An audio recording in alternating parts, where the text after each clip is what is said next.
शिव महापुराण में भी वर्णन आता है, सफेद मिट्टी, लाल मिट्टी, पीली मिट्टी, काली मिट्टी, 4 तरह की अलग अलग मिट्टियों से पार्थिव लिंग का निर्माण होता है। शिव महापुराण में भी वर्णन आता है कि पार्थिव लिंग का निर्माण जब किया जाता है तो इस अपने हाथ को थाली में रखकर देख लो। जब हाथ को थाली में रखकर देखोगे, इससे बड़ा शिवलिंग का निर्माण नहीं करना चाहिए। इससे जितना छोटा शिवलिंग बनाओगे उतना सुख है।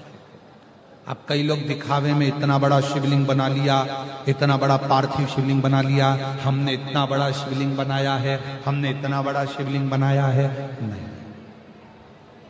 अपनी हथेली को, अपने हाथ को थाली में रखो, अंगूठे को उठाओ, बस। इससे बड़ा शिवलिंग घर में नहीं बना, इससे बड़े शिवलिंग का निर्माण नहीं करना, बस छोटा, इससे छोटा, इससे छोटा, बड़ा। इतना बड़ा भी बनाओगे तो चल जाएगा, पर इससे छोटा बड़ा। पार्थिव पूजन।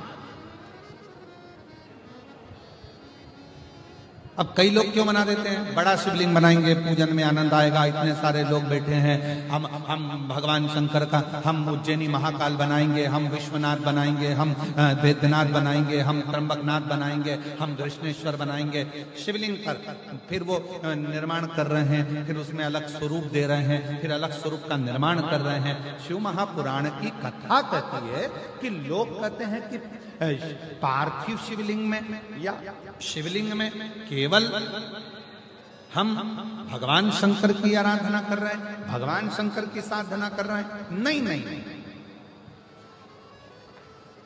स्कंद पुराण, लिंग पुराण, नर्मदा पुराण, शिव महापुराण, आप गीता प्रेस गोरखपुर की लेकर आओ, उसको पढ़िए। उसमें आपको अध्ययन करने पर मिलेगा कि जब हम पार्थिव शिवलिंग का निर्माण करते हैं, जब हम पार्थिव शिवलिंग को बनाते हैं, या हमारे घर में जो भी शिवलिंग है, पत्थर का हो, पाषाण का हो, पारद का हो, स्फटिक का हो, सोने का हो, चांदी का हो, पीतल का हो, लोहे का हो, लकड़ी का हो, जिसका भी शिवलिंग तुम्हारे घर में, चीनी का हो, जो भी शिवलिंग है, तो ये केवल शंकर अकेले नहीं है महाराज, ये शिवलिंग शिव है। इसी में ब्रह्मा, इसी में विष्णु, इसी में महेश। ये जलाधारी मां पार्वती जी, सीधे हाथ पर गणेश, उल्टे हाथ पर कार्तिक है, बीच में अशोक सुंदरी। इस शिवलिंग के ऊपर जो बूंद बूंद जल टपक रहा है जलाधारी से, वो शिव जी की 5 लड़कियां, जया, विषहरा, शामली बारी, दौतली, देव। शंकर जी की 6ठी लड़की अशोक सुंदरी है। जहां शिवलिंग का पानी जितना मोटा जलाधारी होती है और पानी जो नीचे गिरता है, उतनी जगह 64 योगनियां, देवी जी की 64 योगनियां यही विराजती हैं। पानी निकलकर थाली में गया, पात्र में गया, चाहे बाहर गया, जितनी दूर तक वो पानी बहता है, उतनी दूर तक 33 कोटि देवता वहां पर विराजमान होते हैं।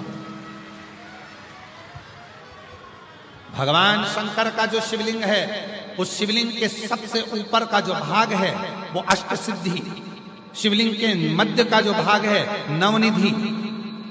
भगवान शंकर के शिवलिंग के पूरे स्वरूप में, शंकर भगवान के पूरी जलाधारी में, शंकर भगवान के पूरे स्वरूप में शंकर, इसीलिए हमारे सनातन धर्म में शंकर भगवान की जैसे ऊपर मूर्ति दिख रही तुमको, सबसे ऊपर देखो, जैसे शंकर जी की मूर्ति दिख रही है, समाधि में लीन है, नेत्र बंद है, भगवान शंकर की जटा है, हाथ है, छाती है, वक्षस्थल है, जंगा है। हमारे सनातन धर्म में उस मूर्ति से ज्यादा उसके नीचे जो शिवलिंग दिख रहा है तुम्हें काला कलर का, हमारे सनातन धर्म में मूर्ति से ज्यादा शिवलिंग की पूजन है। क्यों है? क्योंकि इस केवल अगर मूर्ति होती तो उसमें केवल शिव होते, और अगर शंकर का शिवलिंग है तो इसमें 33 कोटि देवता, अष्ट सिद्धि, नवनिधि, 64 योगिनी, 33 कोटि देवता, जगत जननी जगदम्बा, गणेश, कार्तिकेय, अशोक सुंदरी, जया, विषहरा, शामली बारी, दौतली, देव, ये सब के सब एक ही शिवलिंग में है। इसलिए हमारे सनातन में शिवलिंग की मूलता है। इसलिए हमारे सनातन में शंकर भगवान के शिवलिंग की प्रधानता है। हमारे सनातन धर्म में शिवलिंग की प्रधानता मानी गई है कि इसलिए भगवान, अगर हम तो यहां तक कहते हैं, जिन बेटा बेटी को अगर कोई सफलता नहीं मिल रही है, मेहनत तो 4 गुना करो, परिश्रम 4 गुना करो, इधर उधर भटकना छोड़ो और मेहनत, अपना कर्म, अपनी मेहनत, अपना परिश्रम बढ़ाओ, और रोज शंकर भगवान के मंदिर में जाकर जब जल चढ़ाओ तो अपनी हथेली को शिवलिंग से थोड़ा सा लगाने का प्रयास करो। अष्ट सिद्धि, नवनिधि तुम्हारे घर में आना प्रारंभ हो जाती है। अष्ट सिद्धि हम क्यों कहते हैं? जल चढ़ाने जाओ, जल चढ़ाकर वापिस आओ तो थोड़ा सा जल घर लेकर आओ, दरवाजे पर छीटो। क्यों कहते हैं? क्योंकि शंकर भगवान के शिवलिंग में अष्ट सिद्धि, नवनिधि, 64 योगिनी, देवी देवता, माता, गणेश, रिद्धि सिद्धि, अमोद प्रमोद, शुभ लाभ सब उस शिवलिंग के अंतर्गत है। जल चढ़ाते हैं, उसका भाग थोड़ा सा लाकर अपने घर में जब प्रोक्षण करते हैं तब अपने आप सारे कार्य सफल होना प्रारंभ हो जाते हैं। उस शिवलिंग में उस शिवलिंग में वो तप